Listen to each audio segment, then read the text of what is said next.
You know that there are books which define an epoch, an age.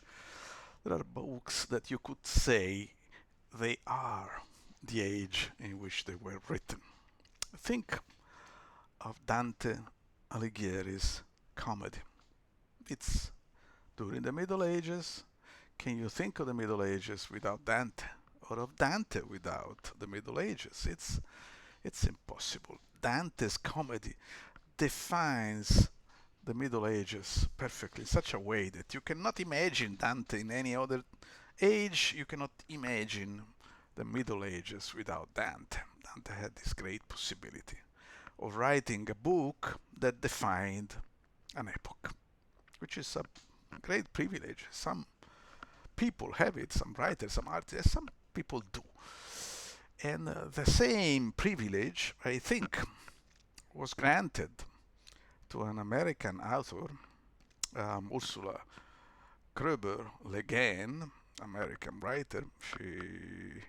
She wrote, I think, a book which defines our age, the 20th century more or less, part also of the 21st, as well as perfectly, as deeply, and I'd say even as lovingly as Dante described the Middle Ages. Let me show you the books that Ursula Le Guin wrote. The first one, A Wizard of Earthsea, was published in 1968, and there is a trilogy of these books written in the early 70s. The latest one, A Wizard, not this one, The Farthest Shore, was published in 1972, but it didn't end here. There are other books of the same series written by Miss Le Guin, and all wonderful books, but I will tell you only about this specific series, the trilogy, because it is the center, the main element of the book, the whole story. These three novels define a new world, a world that Ursula Le Guin invented.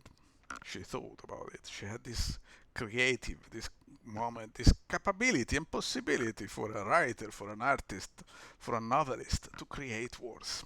Not a simple thing to do, but sometimes it works. Not always. Sometimes it works so wonderfully that you recognize this world as it were really existing. You cannot miss this Earthsea, this place which we don't know if it is a planet, it is the Earth or the future, or the Earth of a remote past, or just a ghost world existing in someone's imaginations, but we recognize it.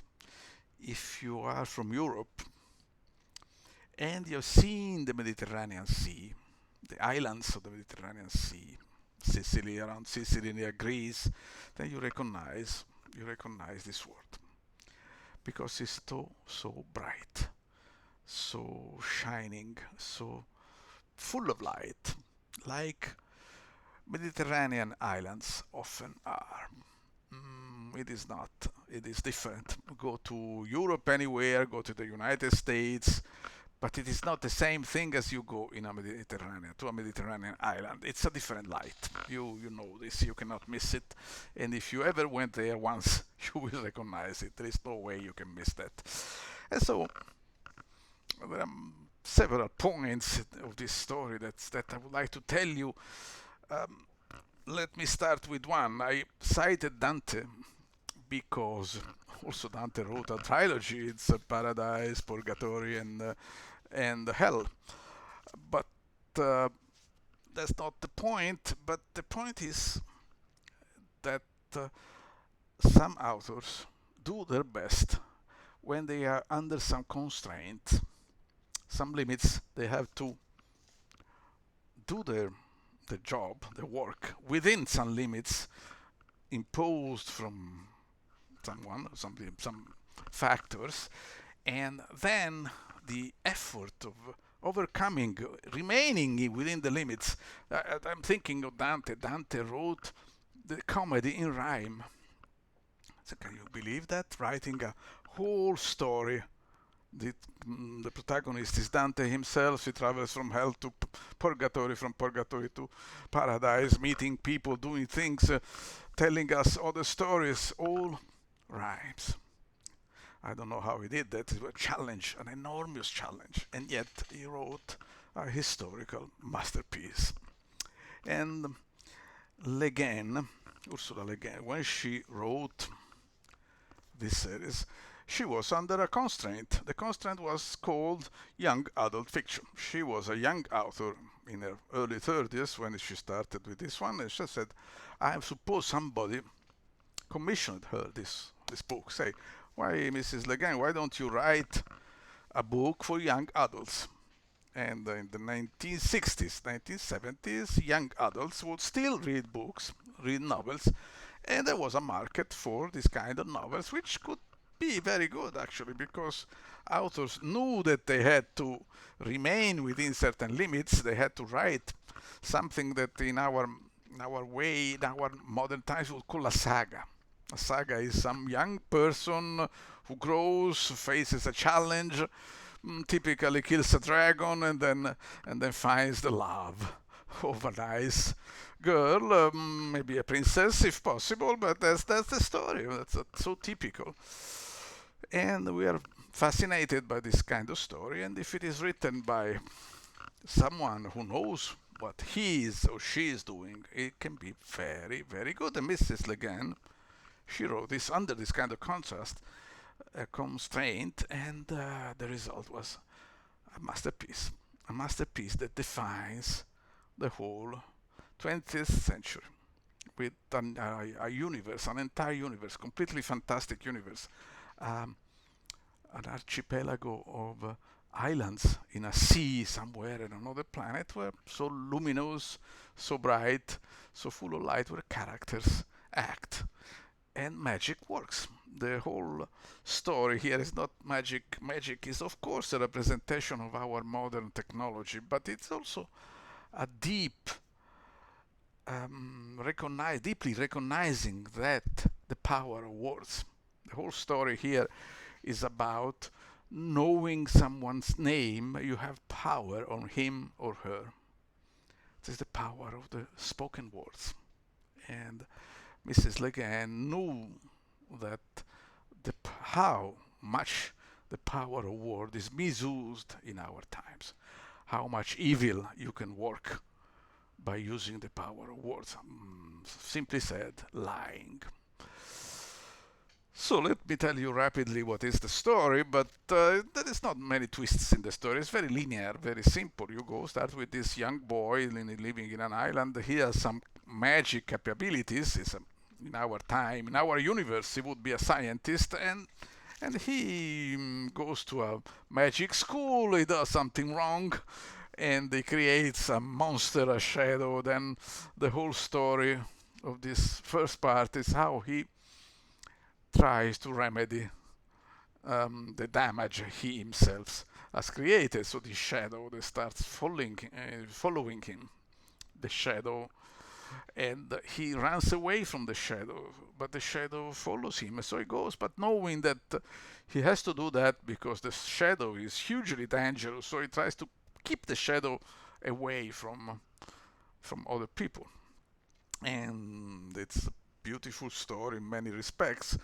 Eventually, he will battle dragons, which is probably what was the agreement with the editor. He should write a story where the protagonist manages to defeat dragons. He does, but the main part of the story is the challenge of the shadow, and the shadow is not an enemy. It turns out the shadow is not an enemy, but it is the protagonist himself. His name Ged, as I said. His name Ged, and accept the shadows, and the shadow becomes him, and he becomes adult by absorbing the dark part of himself, because that makes him a full human being with good points, bad points, but a grown up. He grows up by accepting himself, and that's already very deep. But the story goes on with a twist, which is, I think, no one ever wrote a novel like this, which is The Tombs of Atuan, which is extremely original. I'm sure that the editor was a little bit taken by surprise, but she had this advantage that she had already written this book and it had a big success. So she could say, okay, Mr. Editor, now I wrote about a young adult man, now I write you about a young female, a young woman, a young lady. And she writes this fantastic book.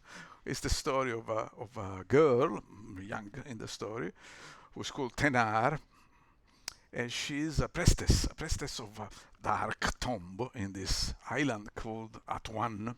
Atuan is the name of the temple, which is really a dark place. It's full of gods. There are gods for real. There are dark powers in it. Who she is defined, she's said to be the eaten one, because she's sacrificed to these gods, not killed.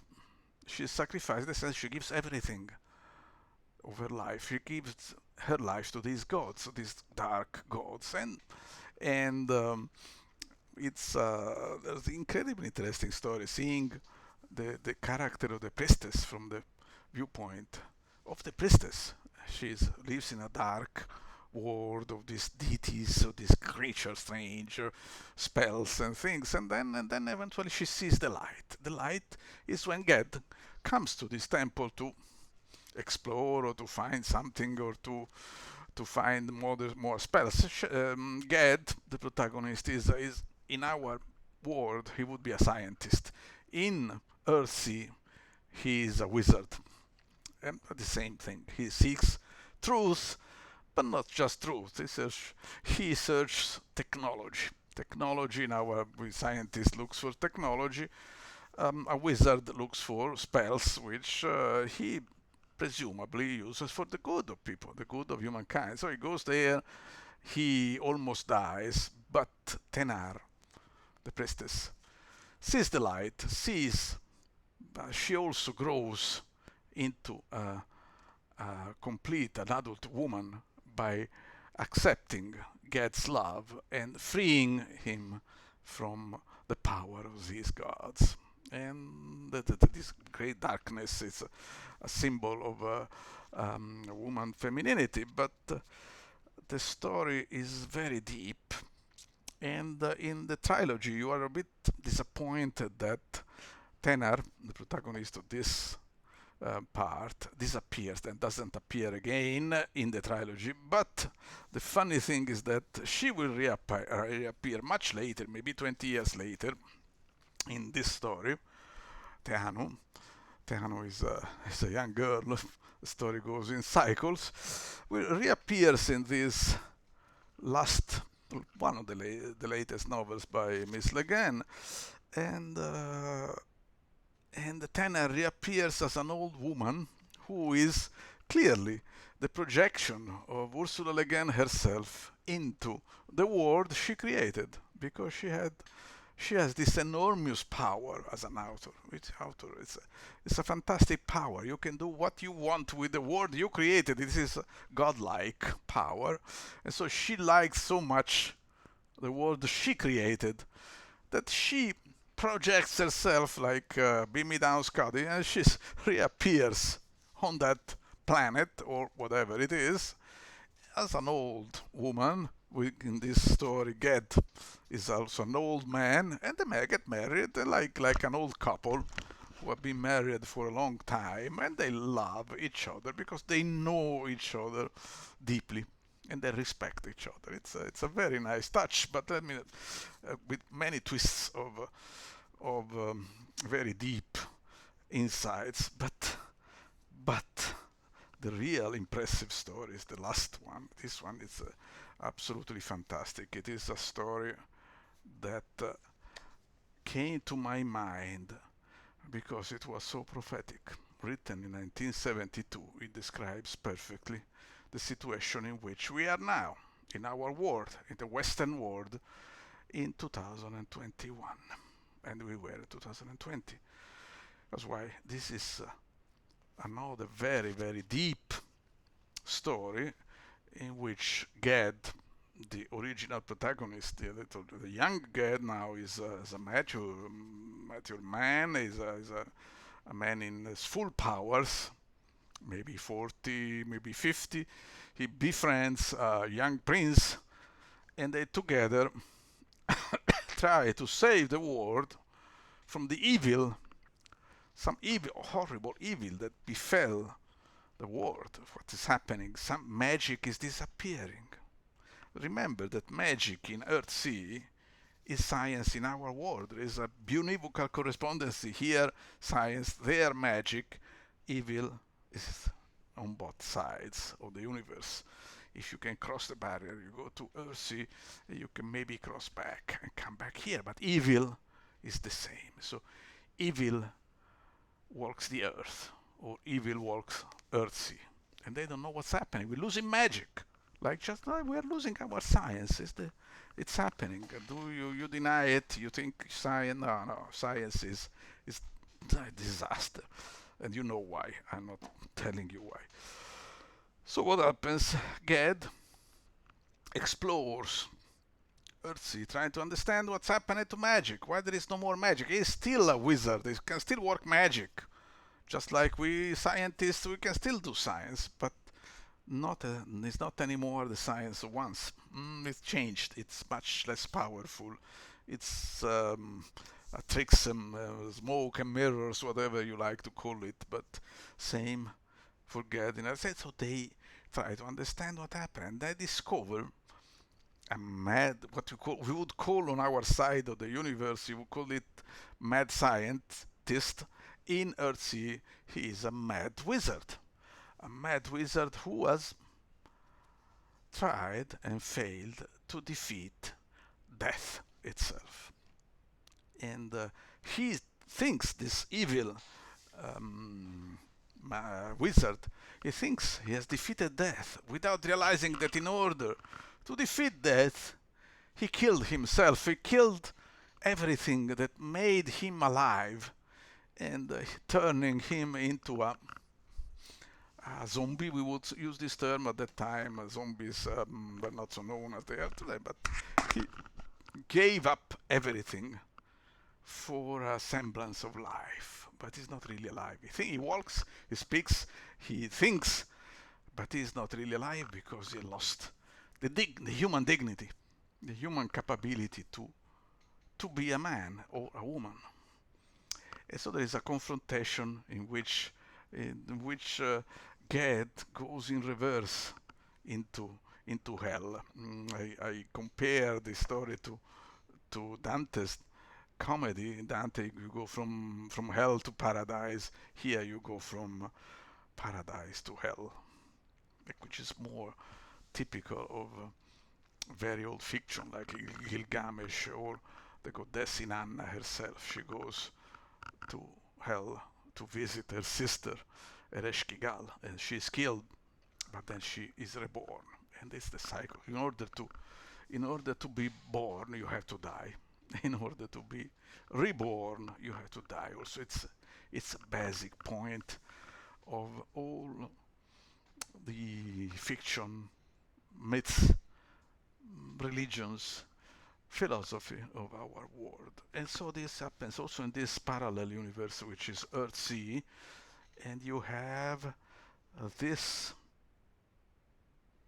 saga of Ged. Ged goes to hell, a vision of hell which is impressive. It is purely Sumerian hell. Sumerian intended as ancient Mesopotamian civilization, how they saw hell at their time. And it is fantastic, impressive. It remains in your mind, this place where the dead leave, and you read these sentences like they go, they move, they cross each other, and they don't recognize that they were lovers when they were alive. And there is this confrontation of evil, not so binary as bad and good, evil and good. It's a confrontation on what is life and what is death, and the realization deeply inside every one of us that there cannot be life without death. And so this is in Earthsea. There is no God. There's no religion. Well, a little, but marginal.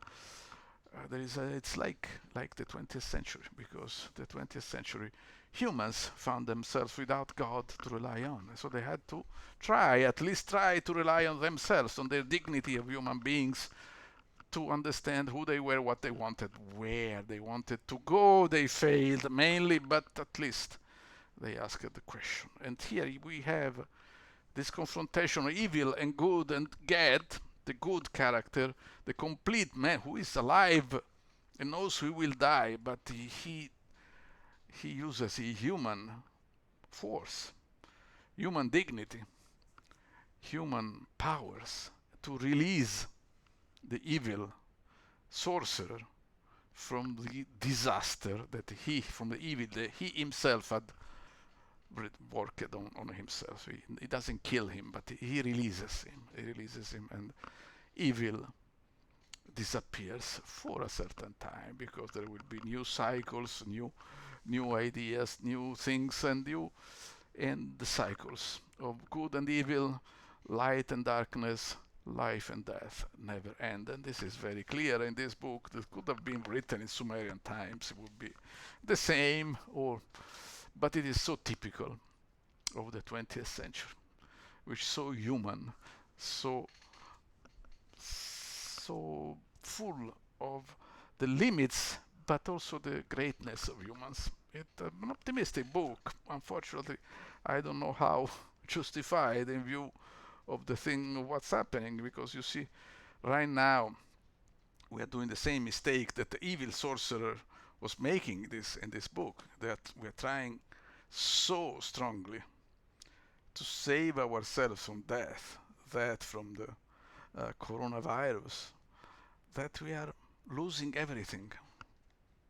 We are willing to abandon all what makes us man, human beings, just for the terrible fear of death we have. And it is impressive that an author, a science fiction author like Ursula K could see this already 50 years ago, could have this glimpse of the future that is so was not so impossible, because it's a story. It's a story that goes through the whole human saga, the story of people who try to beat death, to defeat death, and usually do not succeed from Gilgamesh onward, because there is no life without that. You cannot win a battle against yourself. So